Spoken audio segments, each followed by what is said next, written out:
E aí galera, TrioCast mais uma vez falando de cultura. Tema de hoje, séries. Meu nome é Luiz Felipe e eu estou aqui com os mestres Dudu Guimas. E aí rapaziada? E Júlio Castro. E aí pessoal?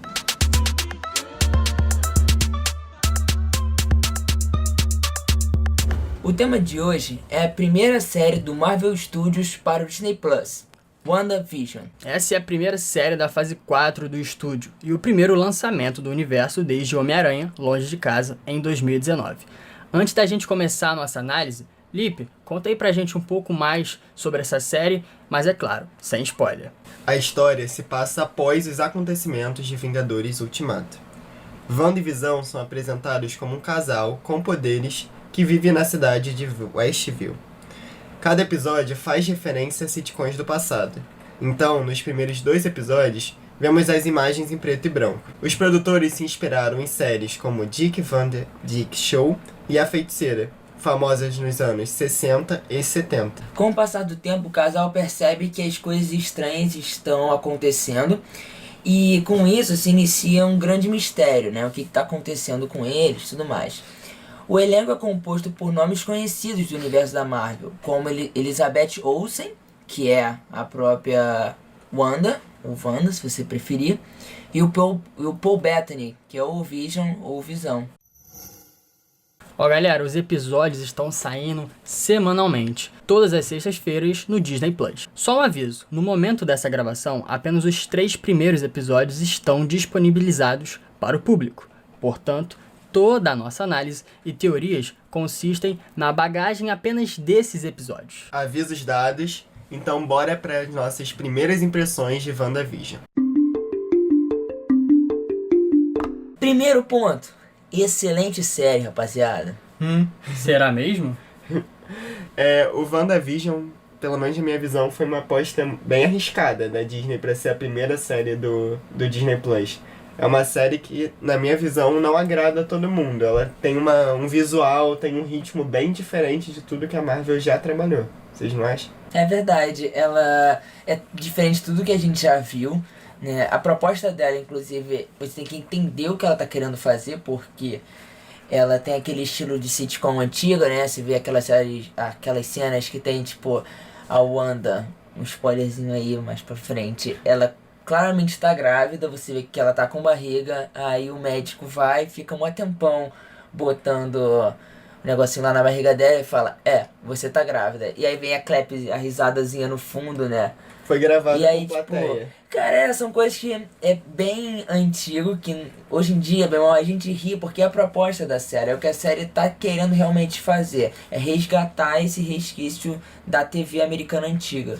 Isso é bem real o que o Dudu falou, porque a gente não vai se surpreender, se você assistir o trailer, você não vai se surpreender quando você for ver a série mesmo, porque é realmente aquilo.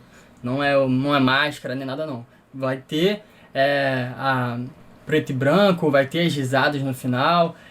Nos 2 primeiros episódios você é tomado por um ódio ou uma sensação de ou ele vai me surpreender ou vai me fazer perder tempo. Mas, enfim, no momento eu ainda estou meio em dúvida do qual o propósito da série, por que ela fez isso, por que tem essas risadas no fundo que lembram muito outras séries, como por exemplo How I Met Your Mother, Friends, que é o clássico. Então você fica meio que na dúvida e fica falando, poxa, por que uma série tão rica, um estúdio tão vislumbrado com os efeitos especiais vai fazer uma besteira dessa, entre aspas. Mas o Dudu, nosso querido parceiro aqui, tem uma bela teoria sobre isso. Manda bala. Só antes de entrar na teoria, fazer um comentário aqui na fala do Júlio, negócio que a gente aprendeu na faculdade e tal, se você não é estudante de jornalismo, fica aí como ensinamento pra você. O que são essas risadas? Nada mais, nada menos do que o kit. Então, nesse caso, né, o termo kit, ele seria meio que se caracteriza pelo exagero, sentimentalismo, melodramático ou sensacionalismo, sabe? Essas coisas que meio que vão te indicar o que você vai ter que sentir naquele momento. Ou seja, essa risada te indica o quê? Ah, eu tenho que rir agora. Num filme vem aquela música dramática, a cara dos atores chorando, aí vai te indicar o quê? Que você tem que chorar. sabe? Então, esses elementos vão caracterizar algo kitsch, que seria meio que uma ideia de você pensar que a população, em tese, a população, né, o público que tá vendo seu filme, não sabe o que tem que sentir em cada momento, você tem que avisar pra ele, com a música, com o enquadramento, de alguma forma, o que ele tem que sentir naquela situação. Então a gente vê um filme que tem tipo uma cena meio de ação, toda picotadinha, assim, vários cortes. Aí é pra você olhar aquilo dali e sentir aflição, talvez, coisas assim. Então isso seria o Kitsch. Ele foi muito ali nos anos de 30, né? O Adorno fez muitos conceitos sobre ele. Theodor Adorno foi um estudioso e tudo mais, e ele aprofundou essa questão do Kitsch. E a gente aprendeu na faculdade, nesse período, inclusive. E aí fica também como recado, né? As pessoas falam que não é AD, ninguém aprende nada. É uma informação aí pra vocês. Mas mesmo sem as risadas, eu acho o texto da série bem engraçado. E os atores são muito bons. Sim, sim. Então, pelo menos até aquela cena do show de talentos. Tipo, é muito engraçada. Sim. E os atores, tipo, tem uma dinâmica legal. Então, o texto é engraçado, as risadas de fundo ajudam, mas não é aquela coisa tão clichê de ser antiquado ou não ter graça, sabe? Então, pessoal, eu fico meio na dúvida sobre isso, até porque eu não vou rir porque eu quero, eu vou rir porque eu estou sendo induzido a rir, sabe? Vai mastigar previamente o que eu vou sentir na série. Por exemplo, se você está assistindo um filme de terror, em um momento você vai começar a ver aquela trilha sonora, ouvir aquela trilha sonora de tensão, aquilo já vai, digamos assim, preparar você para sentir aquele susto. Então, nesses primeiros episódios aí que a gente vê isso, enfim, eu vou dizer que eu não gostei, porque realmente eu fico pensando, ou essa série ela vai me surpreender muito, eu vou falar, caraca, isso foi muito necessário para acontecer, ou eu vou dizer que você me fez perder mais de 1 hora vendo 2 episódios, que não faz a mínima ideia do que funciona. Eu ainda continuo com aquela teoria, tipo assim, eu só tô vendo porque é muito confuso e eu quero ver no que vai dar. Mas eu acho que muita gente tá vendo assim e vai ser muito surpreendido do meio pro final, porque as cores já começam a desenrolar. O preto e branco que a gente via nos primeiros 2, no terceiro já tá diferente. Então, como é uma série que a cada episódio ela se reinventa, eu acho que tá aberta pra muitas reviravoltas e conexões com o próprio universo Marvel. Então a gente vê muitos easter eggs. Dudu, fala aí pra gente das propagandas que tem, né? As propagandas são incríveis porque a gente vê empresas ali como Stark. a Hydra, né, que a gente já viu no Capitão América, que é aquela empresa que no início está financiando a guerra ali contra os Estados Unidos e tudo mais, que a gente vê uma ligação um pouco com o Império Nazista, como se coisa parecida, só que a Hydra ainda existe e ela meio que seria o oposto da SHIELD, né? E a gente vê também as empresas Starks, que elas aparecem no comercial. E isso vai fazer uma ligação com... Eu acho que no final, com certeza, a gente vai ver uma ligação disso. Que vai... E eles não estão botando aqueles comerciais simplesmente por botar, né? Com certeza tem um significado. E assim, o que eu acho primordial, o que eu acho uma das melhores coisas da série é a atuação da Wanda e do Vision. Eles dois têm uma química muito, muito boa, assim. Tá muito bem feito isso. E a direção. Porque a direção, você do primeiro pro segundo, você já vê uma diferença enorme. Porque são décadas diferentes. Por mais que continue preto e branco, você vê que o cenário tá diferente, a atuação deles muda. Então, e isso é muito interessante de acompanhar durante a série. Entra a cor, mas não é só a cor que muda. O vestuário muda a forma dos atores deles articularem, falarem. Então isso é muito interessante, porque você vê que é uma série muito bem cuidada, assim, nos mínimos detalhes. Se você tá acostumado em ver aquele Visão mais, digamos assim, robusto, mais sério nos cinemas, e aquela Wanda, digamos assim, mais solitária e triste pela morte do seu irmão e tal, é totalmente diferente na série. Eles apresentam outro caráter, outro papel, basicamente, até esse momento, nesses 3 primeiros episódios. E a gente vê várias referências dos filmes, né, do universo. Então no terceiro episódio a Wanda já fala do Pietro, do irmão dela que morreu. Que é o Mercúrio. Do Ultron, sim, do Ultron. Então, eu acho que com a série indo mais pro meio e pro final, mais vai se aproximar do que a gente via nos cinemas. Por isso que eu acho que é bem ousado ser a primeira série do Disney Plus, porque não tem uma ligação tão clara, assim, pelo menos de início, de assim, vai seguir o modelo Marvel, o modelo dos filmes, aquela comédia do estilo Marvel. Pra mim é totalmente diferente e isso é legal. E assim, só relembrando aí o que você falou, Lipe, o Pietro, ele é o Mercúrio, que é irmão gêmeo da Wanda, e ele morre no Vingadores Era de Ultron. Durante a batalha lá contra o Ultron, tá vindo uma metralhadora acertar uma criança, o Gavião Arqueiro entra na frente e aí o Mercúrio, vendo a situação, vem correndo e entra na frente. O que, na opinião, acho que de todo mundo, é algo bizarro um velocista morrer por uma bala, né? Porque isso é um absurdo. A gente vê que o Flash nunca morreria por isso. Era muito mais fácil o cara que ele tem super velocidade, ele ir ali e empurrar a pessoa que vai ser atingida pela bala do que se botar na frente, né? Então a gente vê como ele mereceu morrer porque ele era fraco mesmo.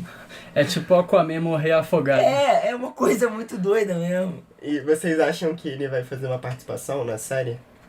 Porque, pelo que parece, a gente tá dentro da cabeça da Wanda, né? E ela consegue ver o Visão, mesmo o Visão estando morto. Será que o Pietro aparece também? Não sei, porque quando no terceiro ela já fala que o irmão dela morreu, parece que aquilo dali ela já absorveu na cabeça dela. Aquilo dali ela já tá de boa com isso e tá levando, sabe? Outra coisa que eu percebi também é que parece que eles estão numa realidade distópica, totalmente um mundo diferente. Então, eu lembrei até um pouco do filme Get Out, que ele parece que tá num universo diferente, que todas as coisas são estranhas, algo acontece e você não lembra, você não sabe do seu passado. Isso é mais da série, não do filme Get Out. Mas é realmente isso que você tem a entender, que eles estão em um mundo que eles não sabem nada deles e que eles estão vivendo ali só, sei lá, por viver. Então, só explicando que que o Júlio falou, o Get Out é o filme Corra, que foi lançado em 2017, dirigido pelo Jordan Peele. O filme ficou bem famoso porque concorreu ao Oscar de melhor filme, é um filme do gênero terror, e aí ele traz o ator principal como o Daniel Kaluuya, que a gente também conhece ele porque ele atua em Pantera Negra. Ele é um dos príncipes lá das tribos e tal. E esse filme ficou muito famoso, né? E tem essa coisa de pessoas não saberem muito bem quem elas são, o que elas estão fazendo ali e tudo mais. É um terror psicológico com crítica social, né? Um filme. Quem puder assistir, assistam, que vale muito a pena. Fala aí da sua teoria sobre esses 3 primeiros episódios. Então, é uma teoria que eu acho que não deve ser só minha. Deve ter uma galera na internet já deve ter pensado nisso, né? E o que seria? A Wanda, ela é bem ou mal praticamente uma pedra da realidade ambulante. Ela tem lá os poderes dela e tudo mais. A teoria é a seguinte: ela, depois da morte do Visão, ela cria um universo paralelo em que tudo acontece da forma que ela queira. Como é que a gente sabe disso? Tem uma hora em que ela tá lá e aparece a pessoa da espada, ela vira e diz assim, no. Ela diz no, volta, e acontece de jeito diferente. Outra vez também o Visão pergunta alguma coisa que ela não quer. Ela diz no, volta, e acontece da forma que ela quer. Então a gente vê que quando ela não tá gostando, aquilo dali rebobina, né? Volta e acontece da forma que ela queria. Então a gente vê ali como ela tá sob com controle desse mundo. E qual é o outro aspecto? A gente vê aquela empresa SWORD, né, que seria a empresa da espada. Nos quadrinhos ela é uma empresa como se fosse a SHIELD, só que ela cuida mais de alienígenas, coisas assim. Do espaço cósmico. Do espaço como um todo. E qual é a minha teoria? Ela tá dentro desse universo. No início eu achei que era tipo ela deitada, meio que ela dentro da mente dela. Só que, nesse terceiro episódio, a gente vê que existe um lugar, existe realmente, ela meio que fechou uma cidade, e é como se essa SWORD tá tentando tirar ela desse lugar, tá tentando tirar ela dessa realidade que ela criou pra ela. Porque a gente tem que lembrar que a Wanda, ela já passou por muitos problemas, meu mal, né? O irmão dela morreu, aí ela sofreu por causa disso, ela conhece o Visão, e o Visão vai e morre. Então fica uma situação... E, cara, é uma pessoa que tem superpoderes. Aí você fica assim, cara, tem superpoderes, mas eu não salvo as pessoas que eu amo, sabe? Então, ela depois da morte do Visão, ficou sentindo isso e criou esse mundo paralelo em torno dela. E a ideia é que essa SWORD tá tentando entrar lá e tirar ela dessa realidade. Parece ser um luto da Wanda por tudo que aconteceu depois de Vingadores Ultimato. E ela dentro da cabeça dela tentando imaginar coisas melhores do que tá acontecendo. Só que a gente vê ao mesmo tempo que ela não tem total controle da situação. Então aquela hora que aparece na televisão e ela vê aquela mensagem, a gente vê que ela não sabe muito o que tá acontecendo. Ou quando cai o avião e ela pega. Ou quando ela viu aquele cara paramentado com a roupa que parece ser da SWORD. Então, na minha visão, é um universo criado na cabeça dela por causa do luto da situação, mas ao mesmo tempo ela tá sendo não manipulada, mas ela tá tentando ser resgatada pela SWORD desse ambiente que ela criou. Então, eu fui pego de surpresa, nem tinha pensado nessa teoria. A princípio, eu pensei que, sei lá, eles estariam dentro de um universo criado, sei lá, pelos soviéticos ou algo do tipo, mas eu não sei como é que seria caso essa teoria fosse, assim, totalmente verdade ou parcialmente verdade. Por exemplo, ela enfrentaria, sei lá, um universo particular totalmente no caos, mas o que eu quero realmente ver na série não sei, é algum ligamento, é alguma conexão com o universo que a gente vê nos cinemas. Eu acho que a gente vai ver. E uma coisa que me veio à cabeça agora é que ela tá vivendo um sonho.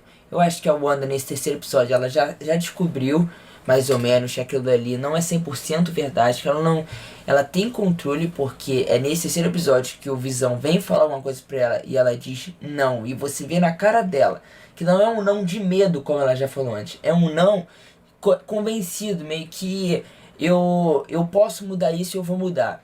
E a gente vê esse não. E outra coisa é que ela tá vivendo o American Way of Life. A gente vê um pouco essa crítica. É meio que aquele sonho americano da família perfeita. É aquele sonho de que ela vai ter a casa perfeita, o marido, os filhos, o carro deles e os vizinhos e tudo mais. O American Way of Life, ou estilo de vida americano, foi um modelo de comportamento surgido nos Estados Unidos após a Primeira e a Segunda Guerra Mundial. Esse modo de viver passava pelo consumismo e a padronização social e a crença nos valores democráticos liberais. E a ligação que eu falo do universo Marvel, que o Júlio até pediu, a gente vê na personagem da Monica Rambeau, que ela não tem esse nome dentro da série, mas ela é a menina do Capitão Marvel, que é a filha da aviadora. E essa atriz vai estar no elenco de Capitão Marvel 2. Então isso com certeza... E ela trabalha na SWORD, né, na série. Então isso com certeza vai ter uma ligação pro universo de filmes. Então, outra coisa que a gente pode ver é que a gente primeiro viu um helicóptero colorido cair. Depois ela viu o sangue. E aí, a ideia um pouco dessa coisa do título ser agora em cores, eu acho que até uma só coisa... Só galera, esse helicóptero é de brinquedo, tá? Não caiu um helicóptero na casa de ninguém, não. Brinquedo, e ele é colorido. E tem o símbolo da SWORD, né? E isso é uma coisa que acho que a gente pode ver, que acho que ela fica um pouco com medo do Visão descobrir, ou aquilo chamar atenção. E aí ela decide meio que agora com cores, numa de que... Agora vocês podem, a SWORD pode mandar as coisas que ela quiser, que não vai mudar em nada, né? Tipo, pode ter colorido, que agora tudo é colorido. E o que eu acho que vai acontecer no final da série? Agora tem spoiler, hein? Do que a gente... Ih, não, falei errado. Pô, já tinha spoiler pra caramba. A gente já falou tanto spoiler aqui. Tá, sério. quer falar de novo, pode ir. Com esse podcast aqui, acho que você nem precisa ver mais a série, tá ligado? De fato. Mas... que eu acho que no final a gente vai ver que a Wanda, ela já tava com um olhar um pouco mais de raiva, né? Quando ela tá falando com essa moça, que o Lip citou, que aparece com o medalhão da SWORD. E o que vai acontecer? Nos quadrinhos, a Wanda vira vilã. E ela, essa atriz, né, já está confirmada em Doutor Estranho 3. 2, desculpa. Doutor Estranho 2. Então a gente já pode começar a teorizar que ela, quando for retirada dessa realidade que ela mesma criou, ela pode vir a se tornar uma vilã. E pode ser vilã do Doutor Estranho. E é uma coisa que a gente... A Wanda? É curioso isso, né? Porque essa teoria de que ela tá nesse universo e que ela pode meio que explodir e meio que virar uma magia negra, entre aspas, assim, lembra o filme da X-Men, Fênix Negra. Explica aí, Pio. Não, tudo É bem, engraçado mas aí mandar depois... porque o cara fica, como assim eu não, vou mas explicar? é bom antes. Não, tá, a gente só explica. Antes depois vai. Não, eu te mandei realmente só pra tu ficar, caralho, vou falar o que isso aí. Tá bom, falando sério agora. O filme da Fênix Negra, que foi lançado em 2019, o último do X-Men pela Fox, do X-Men propriamente dito, que foi dirigido pelo Simon Kinberg e estrelado pela Sophie Turner, Que é a Sansa Stark, né, do Game of Thrones. tem até a ver sim com a teoria que o Júlio trouxe da Wanda, porque seria uma personagem que é uma heroína, só que o poder dela meio que consome e a leva a fazer coisas que ela poderia ser tratada como uma vilã, que são coisas que na teoria são ruins, vão contra o que os heróis tentam lutar. Essa parada aí de consumir o ódio é aquela velha coisa que a gente vê na Disney, né? Aquelas paradas, não deixa a raiva entrar do Star Wars, né?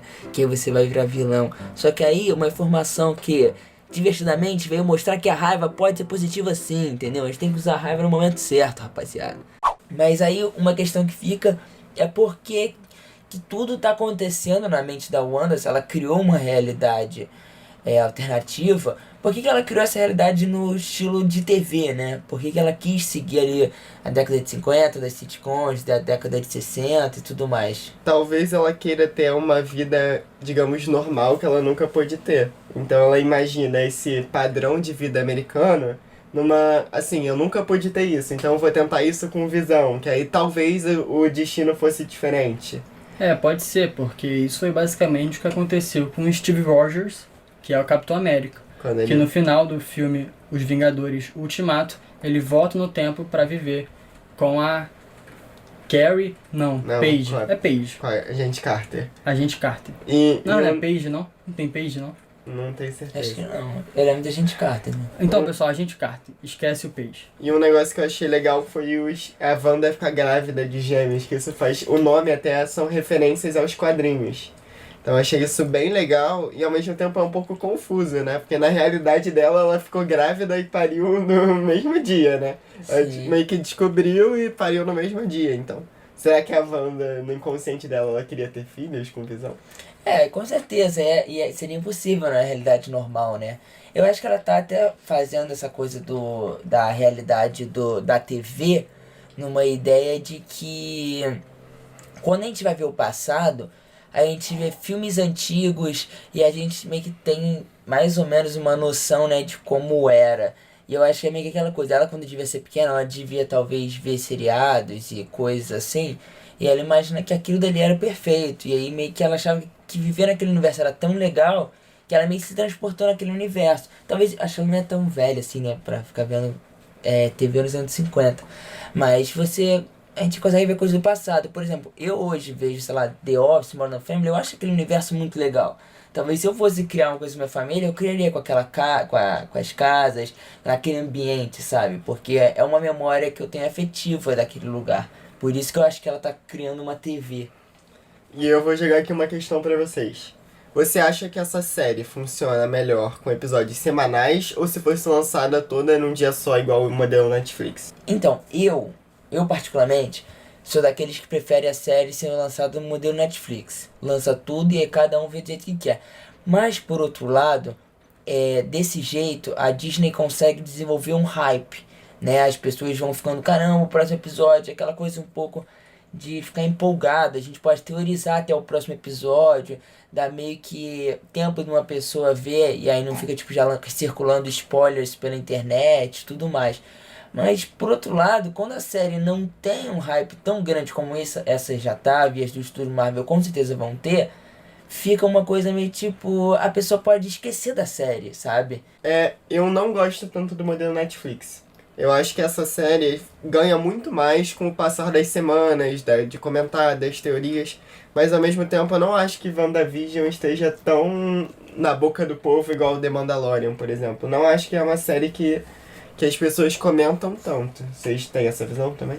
Tipo, comentaram muito no dia que saiu, mas depois baixou, na minha visão, o hype que a série tinha. Vocês concordam? Eu acho que ainda tá tendo tempo pro WandaVision chegar, as pessoas ainda estão assistindo, tem gente que ainda não viu nenhum episódio, e o Mandalorian já tá há mais tempo, e as pessoas já teve tempo de conferir. The Mandalorian é uma série sobre o quê? Star Wars. Só que o que eu acho é que, por exemplo, Eu realmente WandaVision... não sabia, Pô, a galera. gente falou dele em outro podcast. WandaVision Esqueci. faltou... Ó, vou dar um spoiler de The Mandalorian. Faltou um Baby Yoda, sabe? No final, uma coisa surpresa que as pessoas... Pô, tipo, não eu acho vou não. falar só disso. Eu não acho que tá tão... Acho que as cenas da Sword que aparecem no finalzinho sempre dão uma parada, tipo, caraca, o que tá acontecendo? Então, vamos lá. O último episódio que a gente comentou, então, terminou com a Monica Rambeau sendo jogada da redoma que a Wanda criou. O que a gente vai ver depois daqui? O que vocês acham que vai acontecer já no 4º episódio? Eu não sei quantos episódios são no totais, vocês sabem? São 10. São 9? 9. Chegando a São ser 9 10. episódios. É uma série curta, então acho que o ideal seria lançar logo tudo. Porque, sei lá, você lançar assim, meio que picotado, cria tanta teoria, fica assim, um universo tão conturbado, que enfim, no final pode ser tudo que a gente pensou, ou não pode ser nada. Mas eu tô esperançoso, realmente não sei o que pode acontecer nesse 4º episódio. Mas enfim, né, vamos ver, vamos aguardar. Eu acho que a maior explicação é que o Disney Plus ainda não tem um catálogo tão grande de lançamento, por isso que eles lançam semana a semana, pra tentar que dure mais. Então vamos pro veredito? Eu vou começar aqui o meu. Então, achei a série divertida, achei engraçada, achei intrigante, eu acho que dá vontade... Você termina o episódio, dá vontade de ver o próximo. Eu acho que esse modelo semanal ganha pra série, e eu tô muito ansioso pro que vai vir por aí. Então eu vou dar uma nota 8,5 de 10, e eu acho que no final da série eu vou estar falando melhor dela. Bom, a série não me surpreendeu muito, eu achava que seria um universo totalmente diferente do que eu vi no trailer. Mas eu confesso que realmente sempre dá aquela animação de ver o outro episódio, porque você sabe o que vai acontecer, porque vai ter palminha, vai ter gente lá controlando você praticamente. Você fica igual um fantoche, eu vou rir. Mas a série em si, ela promete ser instigante, ela promete te prender. Então eu dou 8 de 10. Vendo assim a questão dos trailers e tudo mais, eu já tava me empolgando a série. A série, acho que ela consegue fazer o que ela se propôs. Eu acho ela muito divertida, assim, de ver. Ela é engraçada porque, uma coisa até que a gente não comentou muito, a série tem meio que 2 narrativas por episódio, né? Você tem meio que uma coisinha meio boba ali da Wanda e do Vision, do início, uma situação que eles estão passando, como ter filho. Meio besterol, né? Meio uma coisa meio besterol, bem sitcom mesmo. Mas por outro lado você tem, ele vai te dando pistas de uma coisa maior, que é o que aquilo ali que tá acontecendo naquilo tudo, né? Isso é muito legal de ver na série, porque isso deixa ela divertida, descontraída, mas ao mesmo tempo te faz questionar. É uma série, eu diria, excelente, muito divertida de assistir, gostosinha, e eu vou dar nota aí 8 de 10. Então a gente volta quando acabar a temporada pra fazer um veredito completo da temporada, falar sobre a ligação com o universo, beleza? Vai depender se a rapaziada aí mandar pros amigos, vamos ver como vai repercutir esse podcast. Isso aí, galera, contamos com vocês. Então, galera, esse episódio fica por aqui. Brigadão por ter ouvido até o final e tamo junto. Esse podcast é realizado por 3 amigos. O Luiz Felipe, que faz jornalismo e adora séries, livros e podcasts. O Júlio Castro, que também faz jornalismo e é amante de documentários. E o Dudu Guimas, que faz publicidade e cinema e adora os Beatles e a Pixar. O podcast está disponível no Spotify, Apple Podcasts, Google Podcasts e YouTube. Não esqueçam de nos seguir no Instagram, @trio_cast. Até semana que vem.